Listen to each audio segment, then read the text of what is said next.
think the way that we recruited Chris Davies is a sign of the way that the club are going about their business. It was all done on the hush-hush. There was loads of speculation, loads of noise outside the club, and even from the fans speculating about who was going to be coming in. Names were dropped and mentioned, and the debates were going on. But Chris Davies was only mentioned 1 or 2 days before he was actually appointed, and so obviously there's a lot going on in the background. And I think that's what's happening with players as well.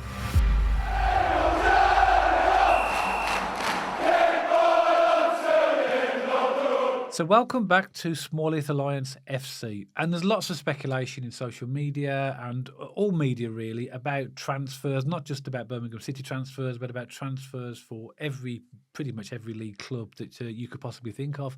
But I have read some comments in social media from Birmingham City fans who are a little bit concerned at this point in time of our lack of signings. At the time of recording, we've only made one permanent signing in Ryan Allsop. From Hull City as a brand new goalkeeper. A lot of players left, as we know. In the summer, our loans went back. So therefore, there's lots of gaps, let's say, in our squad. So we want to just talk about that in this video, really, about what we think about the, let's say, slow start to the transfer window for Birmingham City and whether we feel it's an issue. So, Matt, do you think it's a problem at the moment? So as we stand today, around about 6 weeks away from our first league fixture, do you think it's a problem that we haven't made more permanent signings? In short, no. I don't think it's a problem, but I have two hats on this. I have the selfish hat who loves going onto social media and seeing pictures of all the players and, those big club announcements and we've signed this. And, I remember last season on deadline day, this was before it all kicked off and Eustace was in charge. We suddenly were getting Oliver Burke. I mean, that turned out to be terrible, but just a bit. But, that final day, it was boom, boom, boom. It was like on repeat. And I love those kind of days. I love hearing the news when we sign new players. However, on the other side, my other hat, my sensible hat says, actually, they're doing their due diligence. They're doing their homework. They're not rushing signings. Chris Davies is more of a data-driven man. He knows what he's doing. And I have no worries that behind the scenes, I think it's absolutely chaos. I think they're, as in not in a panic way, just they're doing their research, they're knuckling down, they're trying to get the right players that match Chris Davies' criteria. And I think there's a lot going on behind the scenes. And as I said, at the time of recording, we've only signed Ryan Allsop, but I genuinely believe this week we are going to see a lot of people come through the door. I've just got a feeling. I know, Dad, you've got a couple of names on your laptop who are rumoured to go. Who are rumoured to join the club, which we'll discuss in a minute. But I get it.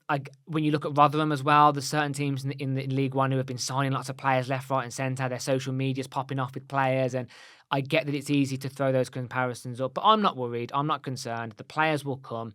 And as I say, we are linked and rumoured to get a few players in. There's 3 big positions I think we really need to employ. I think centre-half, to go along Christian Bielek, if he stays, he's going to be absolutely crucial.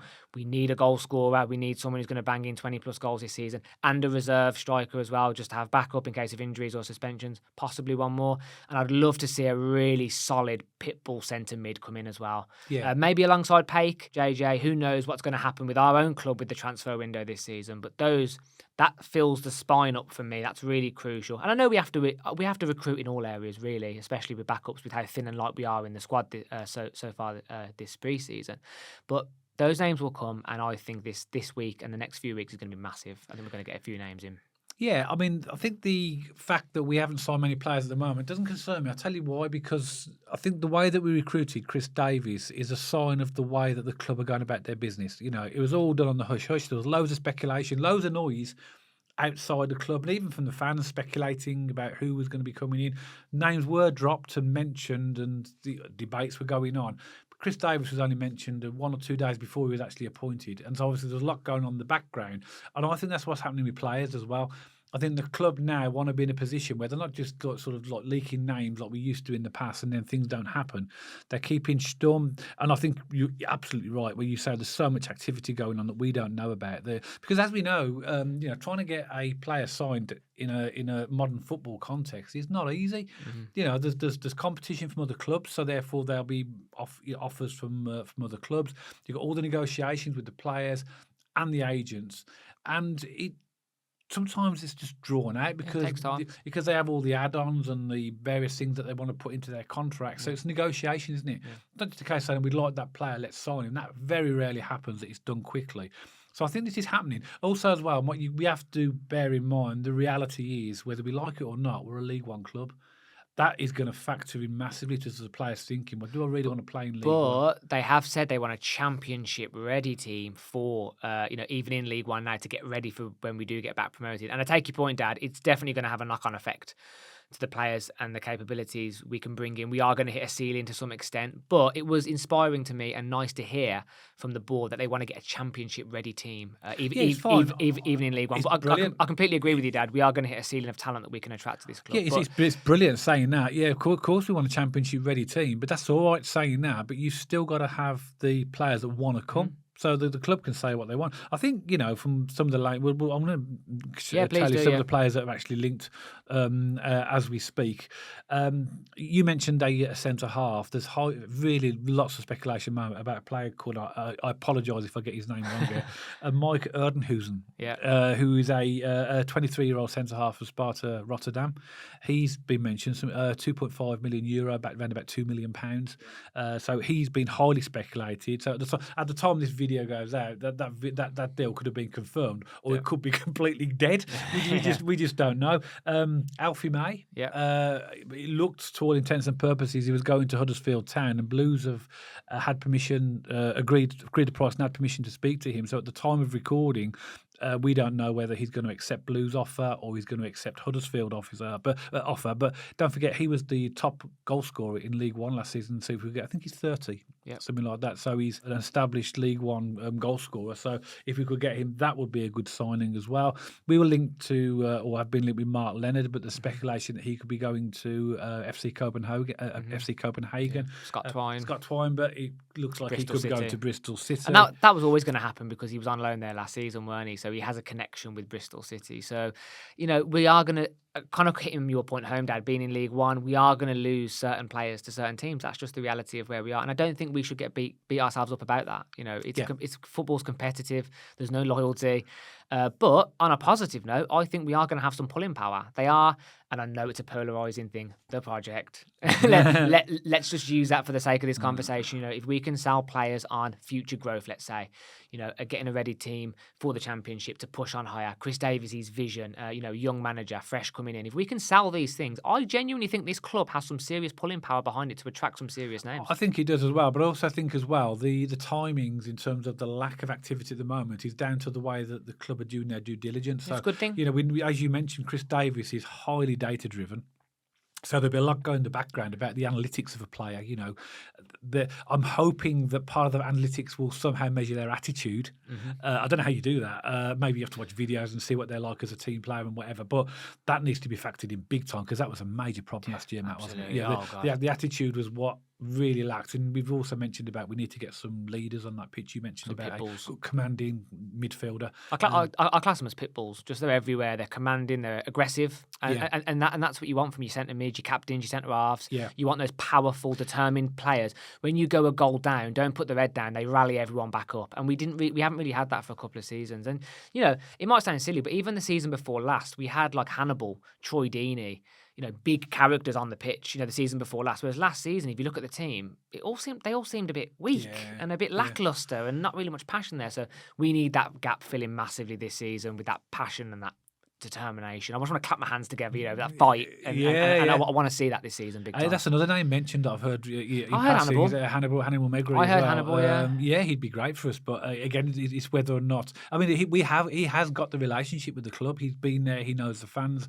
And would he go to League One? Well, that's the thing. Yeah. As I say, I think that's a major factor. Getting relegated was a big thing. Getting relegated in terms of our ability to be able to attract players. But the difference is we are a club that have a vision to get to the Premier League, but not just a club. Every club wants to get to the Premier League, but I think we can show that by the way that the owners are backing the club, that they're serious about it. Absolutely. I just want to ask you a quick question. I started the video by me saying about the spine, centre half, centre mid, and forward, and obviously we got a goalkeeper now as well.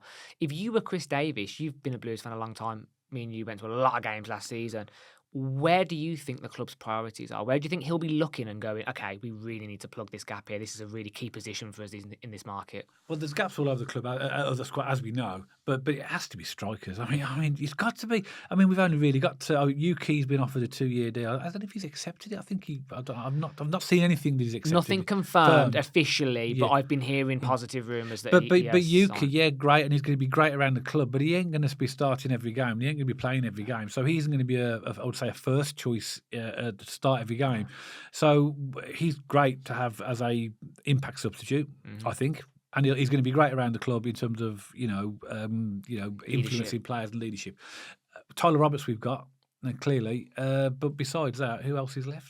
No one. Nobody. Well, you could argue Dixon and Donovan can play in the attacking part of the pitch, but they're youngsters, so I wouldn't class them as first. I think team, we will see them. We'll see glimpses of them. I think. I hope we do. They'll either be integrated into the first team squad or put out on loan. But the decision whether they'll be put out on loan will be down to whether or not and how many strikers we bring in. In my opinion, we need 2 or 3 more strikers. Yeah, I agree. Because obviously you can't just buy 2 because if they get injured, you've obviously going to be snookered. So to me, the biggest urgency is going to be for the up front, and I think most Blues fans, from what I've read, will probably agree with that.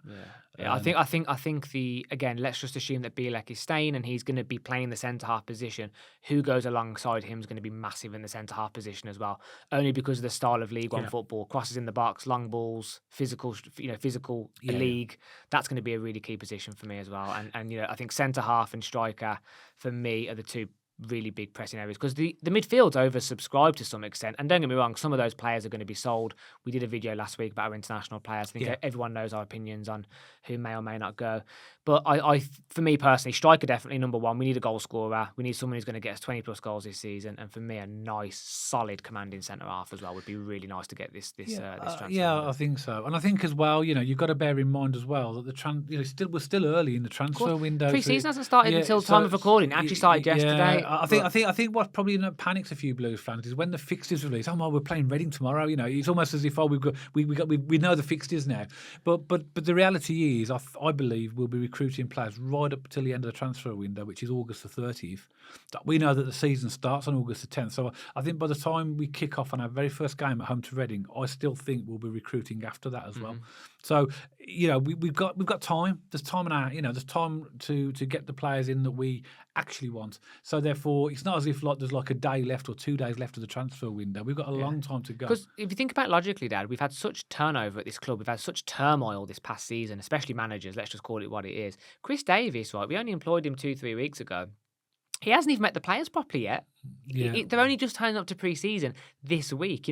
I'm sure he might have had a few phone calls. We saw him talking to Bielek at the training camp when they were having the photo shoot for the kits and all these different things. So I'm sure he's touched base with a few players. But, in terms of the manager getting to know his team, the ins and outs of what they can do on the training pitch, that starts this week. Yeah. So he's not going to necessarily 100% know the ins and outs of the players and the team and everything until he sees them, meets them, gets them on the training pitch and all those things. I read an article on that he said himself that it'll take him about 2 weeks to assess the players, and he'll know after 2 weeks whether he wants the player to stay or what he can do with them. So I think we're going to see a lot of shifting around. That's another thing I think that influences the transfer window. The business that we do will be dependent upon who else leaves as well. Exactly. So Chris Davies might want someone to go. You might say, well, not for me. I mean, like Alex Pritchard, for example. We know that he's been heavily linked with a move to Turkey. So obviously you think, well, if Chris Davies really wanted to keep him, he wouldn't be. This speculation wouldn't be there. So I think there'll be other players that Chris Davies will look at and say, no, you're not what I need. You're not what I want. You're not for me. Be moved on. Obviously, we know about speculation about JJ, and so there could be other players that we currently have that are contracted that might, and that's going to influence our budget and what also create extra gaps as well. So the nature of what we do in this transfer window is not just a fixed thing. It's going to continually change based upon what happens, and I think in our transfer budget, we know there's been rumours about the amount, but that will increase if we get transfer fees for other players as well. So I really believe that that we're so early on. There's no need to panic. I was going to say, just bringing it back to the purposes of the video and title. So you're on the side of no need to panic. I don't think so. Not worried. We're not getting any signs just at this moment. Also as well, Matt, even though we're all disappointed about some of the performances last season as well. well, we know that there are still some good players that are at this club. We can always a lot of Blues fans, have the opinion we'll just get rid of a lot of them from what happened last season. I get that. I get that. But the reality is, you're not going to do that, because they're going to be. You can't get rid of the whole squad. There's all sorts of practical, logistical, contractual things and also as well, do you really wipe out a squad and start? How can you create a squad within 6 weeks, between now and 6 weeks, to get them to play? So you've got some players there that have got clear potential that need to step up big time. They'll get better coaching through Chris Davies. So we're not starting off with a blank piece of paper. There's already a core of a team there. Yeah. And we just got to build around it now and do what Chris Davies wants. Again, coming back to that mention about the centre half, apart from that centre half coming, I think our back line's pretty solid. If you class it as Buchanan on the left, Laird on the right, and Bielek in the middle with that missing spot, that's a pretty solid back line. That is a championship back line. So, we're already starting with a core foundation. There are some players I'd definitely like to see leave from last season, just from attitude, just from lack of being able to do the dirty work of the game, just a lack of drive and passion from certain parts. But this team have proven, with Rowett and Mowbray and Eustace, their average points per game would have took us in the top half of the table. So there are players in there that are capable of playing football. So if Chris Davies can work with them and get the best out of them, that's the point I'm making. I have no doubt that we can be a decent team, even with a couple of transfers coming. However, having said that, Chris Davies is a completely new manager. He's going to see little things he likes, he doesn't like. He's going to want to sell certain players. He's going to want to bring players in. That's going to take time. And I would like to see, I guess, I'm not worried. And I'm going to come back to my original point that I like the fact that the club are doing their due diligence and they're doing their research and they're taking their time. But also, this team will need time to gel. So don't get me wrong, I'm not worried at the moment, but if another week or another week and a half, 2 weeks go through and no one's come through, we'll start to go, oh my word, well, the season kicks off in 3 weeks and we haven't signed anyone. So I think as long as we start to slowly, incrementally get some people in now over the course of the next few weeks, I'll be relatively happy. And I think the core is there to some extent, and we just need to build on that now once Chris Davies gets to know the players and can build the squad he wants. Yeah, and I think we're starting to see that happen. Just to reiterate, at the time of recording, because this could be very different when this video goes out in a few days' time, at the time of recording, we've only confirmed signing of Ryan also. But I don't know what you think, Matt, as well. I'm starting to see a little bit more speculation that seems to be a little bit more getting things close and stuff like that. So I agree with you. I think that over the next week we'll start to see players coming in, and that will continue. And I think the Blues fans can start to get really excited. And also as well, Blues have been linked with players abroad as well. That it's easy just to go to the English leagues or the British leagues and look for players there. Yeah. But we've been linked further afield. So obviously they're casting the net. And don't forget, the club have put in a new scouting structure. So therefore, I think we're going to have a wider reach of players coming in. So I think it's all going to be okay. I think that at the moment, one permanent signing does suggest we're not doing very much, but there's lots of things going on in the background that are going to eventually result in us getting the squad that we need and the squad that we want to help us really be competitive in League One. Yeah, couldn't agree more. And as I said, reiterating what we say in every video and the unscripted videos, regardless of where we are right now, I'm still really excited for that first game of the season to see Chris Davies' team come out, our season ticket seats back in there, maybe with a few beers in hand, and just excited to get the season underway. Yeah, me too. And, what do you think, Birmingham City supporters? I mean, we know from social media that a lot of Blues fans are really concerned about the lack of signings at the moment. But as you heard, we believe that we don't need to panic at the moment because I think that we will start to see now players coming in thick and fast because we do need, as we've already mentioned, we've got lots of gaps in the squad that need to be filled. But let us know your comments below, as always. We love reading your comments and responding to them. So pop a comment below and let us know your thoughts about where you think we are currently in relation to players that we've been linked with and, how soon you think the gaps will be filled. And me and Matt will be, glad to see and hear what you've got to say. If you did like this video, as always, we'd love to give us a thumbs up. And if you haven't checked us out on our social media channels already, then make sure you check us out on our X page and Instagram page, and you'll see those handles appearing on the screen right now. And of course, if you haven't subscribed to the channel already, make sure you hit that subscribe button so you don't miss any future content all about Birmingham City. And myself and Matt will see you on the next video.